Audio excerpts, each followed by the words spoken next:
In this video, I'm going to teach you to tackle tricky river crossings and water sections like this one. So the first thing to think about is body position. So do we want to be standing? Do we want to be sitting? Well, the answer to that is a complicated one. We want to aim to stand for as long as we can and as much as we can, but there will be a point where we need to sit down. Because of the water and the rocks that are slippery, we may need to sit down at a certain point. But as much as we can, we want to stay standing. So we want to aim to keep both feet on the foot pegs for as long as we can, because that delivers more weight into the rear tire. But it's not always possible to do this throughout the whole crossing, especially if it's difficult. So when we get to the more challenging section and we're riding through slippery rocks, it may be the case that we need to put one foot down.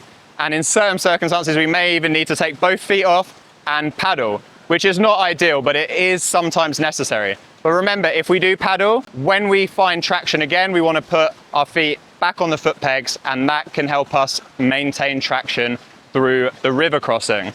The next thing to think about is how should we rev our bike?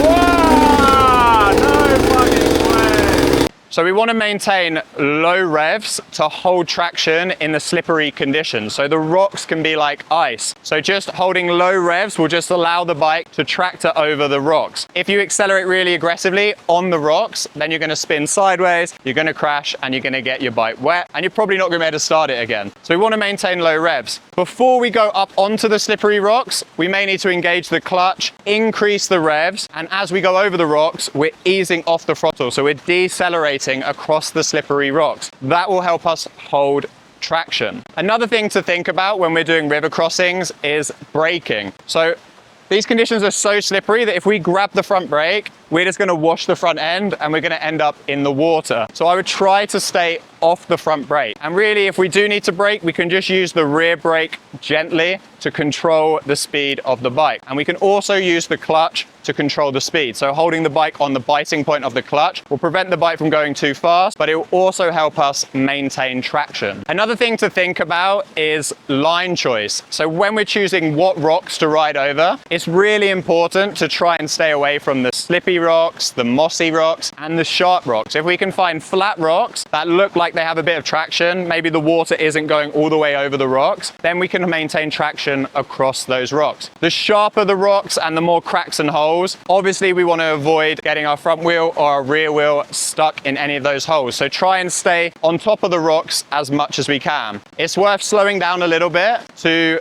get the line choice correct, rather than rushing and ending up stuck in a hole in the water and getting your bike wet. Another thing to think about is if the water is really deep and it goes above your exhaust and your exhaust sucks in the water, then that can cut the bike out and you're not going to get your bike started for a long time because there'll be water in the engine. So what we need to do to prevent this, if we're going through deep water, we want to maintain acceleration. So we just want to hold a little bit of throttle. If we chop the throttle completely, that can suck water into the exhaust. So if we're going through a deep part of the water, we want to just make sure we don't come off the throttle completely. Even if we're just holding a tiny bit of gas, that will prevent the water being sucked into the exhaust. And the final thing I want to talk about to help you with river crossings and wet, slippery conditions is your balance. The bike is going to be sliding side to side. Every rock you hit, the bike is going to be fighting with you. And just having basic balance on a dirt bike will help you a huge amount. So if you are struggling with this kind of riding, you can always do some slow balance drills to improve your riding massively when it comes to river crossings. If you enjoyed this video, check out this rock riding video on screen now. Thank you for watching.